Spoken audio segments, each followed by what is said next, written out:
In today's video, I will teach you how to file taxes in Canada using TurboTax. A common question that I get asked is, how do I file my taxes?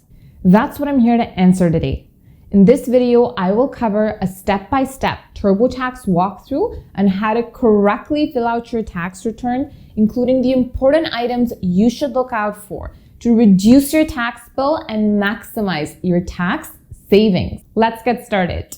Purchase, download, and refund. Type in TurboTax software download Canada. Click on this link and you will see a list of boxes asking if these are applicable to you. Based on your selection, it recommends a TurboTax version. Any one of these versions has all the tax forms, so it won't prevent you from filling out a specific item, similar to if you were filling out a paper return. Don't worry if you've opted for a specific version. In TurboTax's terms and conditions, you can get a full refund in 60 days if you're not happy. If you pay a penalty or interest to the CRA as a result of a TurboTax calculation error, they will reimburse you for it. Unfortunately, TurboTax only works on Windows and not on Macs. Now you pay and check out, you will get an email with steps to download the software. You will be welcomed by TurboTax. Click on Start a New Return. How TurboTax works. Now, the way that TurboTax works is that it asks you a series of yes or no questions to assess your tax situation and then enters information automatically onto your tax return. This method is called the Easy Step method. Please select this method of preparation and don't opt for the forms method. Here it will show you information that is new for the 2023 tax year. It will then ask you if you want an assistant review service for $55. I would skip this. It will then ask you if you would like to opt for audit defense, or a TurboTax individual would support you if you get audited by the CRA. If you're filling out a simple tax return, such as for an employee or student, I would not opt for this. Typically, the CRA audits complex, suspicious returns and doesn't go after straightforward returns since it costs them significant money. Introduction. Now this shows you a pictorial representation of the steps to complete your tax return. You can view this in the navigation bar to your left as well. Filing with your partner. Here we'll ask you about your marital status. Unlike the US, Canadian tax rules don't allow for partners to file joint tax returns. You file your own tax return and indicate the name of your partner and a few details on here. Your tax preparation software may include an option to prepare a coupled return, which means that you prepare two individual returns, but it optimizes credits and deductions between the two of you, maximizing your tax savings as a unit. It's more convenient. I recommend this approach because your combined tax savings will always be better or the same than if you had prepared your tax returns separately. It will ask you to fill out your province of residence, personal information. Proceed to filling out your personal information, including your SIN number, so have that on hand. It will ask you if you are filing a tax return for the first time or not. If this isn't your first time, please have your NetFile access code ready. It can be found here on your latest notice of assessment. Next is your tax profile. Here it will ask you questions to assess your tax situation. If you were employed, a student, or received a pension, it will also ask you to select any tax slips specific to these items. Please ensure to answer these questions as accurately as you can. This software generates future prompts based on these responses. For employees, you have a T4. You may have interest income from a savings account and a T5. For students, you can select that you had tuition fees and a student loan. Now here it will ask you details about your RRSP, so select what applies to you. It will ask you if you contributed to an FHSA, a new item for the 2023 tax year, so please select if it applies to you. Select if you made donations to a charity. You typically have some medical expenses.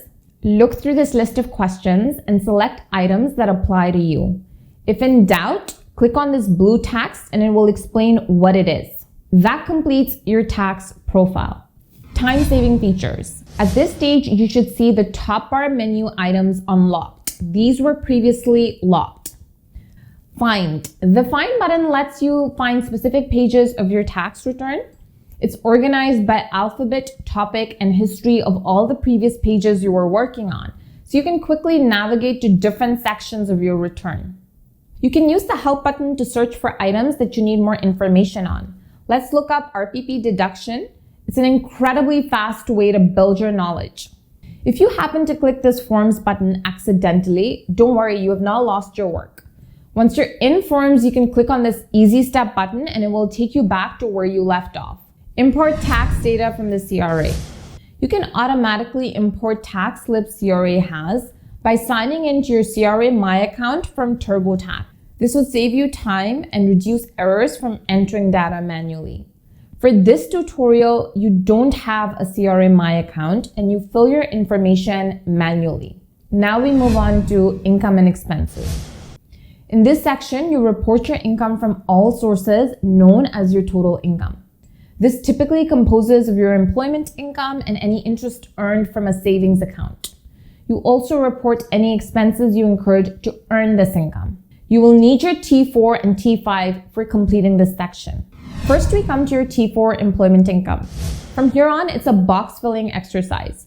You will enter your employer's name followed by province, employment income, income tax deducted, which is how much tax your employer deducted out of your paycheck and sent to the CRA.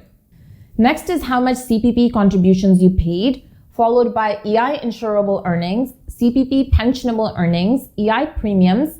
Finally, you had RPP contributions of around $5,800, and your employer matched this amount to make your total contributions $11,000. This number is known as your pension adjustment, which reduces your RRSP contribution room for 2024. You had taxable benefits of $280. While I was entering my information manually, I made a typo. As you can see here, I inputted $7 million of income as opposed to $71,000. That would be great if it was real. A good way to spot errors is to check the tax refund tax owing at the top here, which shows you that you owe $3 million in taxes. It's a helpful check. Every time you complete a step in TurboTax, this number recalculates. I wouldn't read too much into it at this early stage outside of big input errors. Interest income. Next up, we enter your T5. Now here you had $50 of interest income. Next up, we have the new T4 FHSA. You contributed the maximum of $8,000 for 2023. You enter the name of the financial institution and the contribution amount of $8,000. Next, we have employment expenses. Unfortunately, most employees are not able to claim employment expenses, and the COVID work from home expenses also come to an end for the 2023 tax year. After this, it will ask you about any investment income you earned, such as dividends, that I will cover in my video on investment tax. Now we come to your total income summary. Here you have employment earnings of $71,000 and interest income of $50. And we've completed this section. RRSP. Now we move on to the RRSP section. You will need all your RRSP contribution slips to complete this section. You will need your 2023 RRSP deduction limit that can be found on your latest notice of assessment. Your RRSP deduction limit is $20,000. You contributed $12,000 into your RRSP in December 2023. We enter this information. Now you see a massive increase to your tax refund as a result of this contribution. Next, you will enter unused RRSP contributions, which can again be found on your latest notice of assessment. You had $5,000 of unused contributions. You want to carry forward $15,000 of contributions to deduct in future years where you may have a high income and hence generate a larger tax savings. Your refund reduces as a result of this carry forward. Next up, we have the RRSP Wizard. This is a nice visual tool that shows you the impact to your tax refund by adjusting your RRSP contribution. First, home savings account. Now we come to the FHSA deduction. You want to deduct $4,000 and carry forward the rest to future years when you're in a higher marginal tax rate, maximizing your savings from the deduction. Your tax refund has reduced as a result of this carry forward. Now you have your registered savings plan summary. Review this summary to ensure it makes sense to you. Deductions and credits. Now you come to deductions and credits. Review the options you selected earlier in your tax profile. Charitable donations. Now you come to charitable donations. Enter the type of donation you made.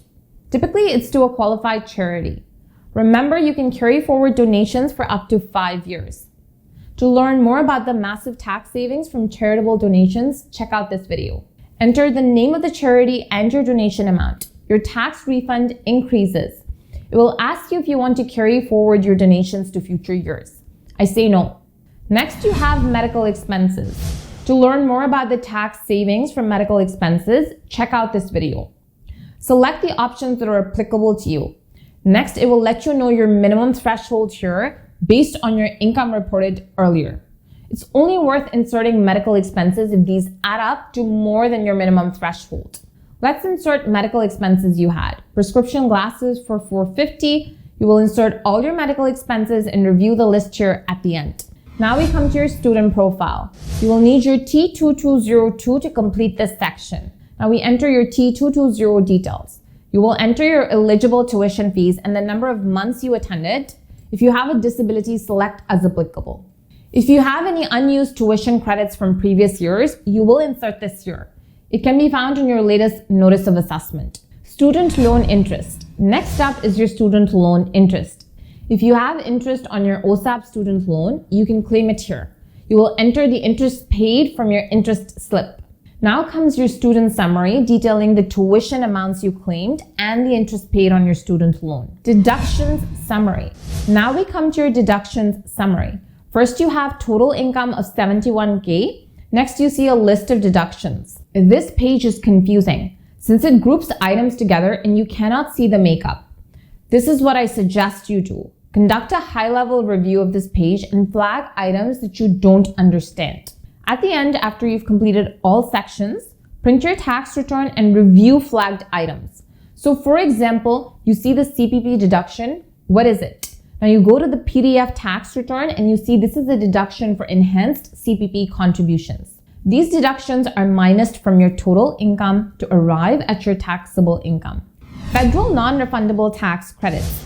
Next, you look at federal non-refundable tax credits. TurboTax automatically gives you credits that apply to you, such as the basic personal amount.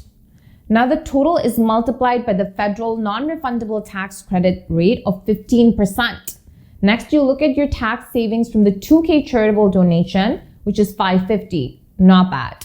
Refundable tax credits. Next, you look at refundable tax credits. This is tax deducted by your employer from your paycheck and paid to the CRA. Next up is provincial taxes. TurboTax will ask you a few questions here. Next up is the climate action incentive. This is money paid out by the federal government to Canadians living in certain locations to offset carbon tax cost. You pay carbon tax on fuels such as gas for your car, natural gas to cook. It has been renamed to the Canada Carbon Rebate in 2024. You don't need to apply to receive it. The CRA will send you this money provided you file your tax return. Note that it's one per household, so if you have a partner, only one of you can get the payment. It will be paid to the person who files their tax return first.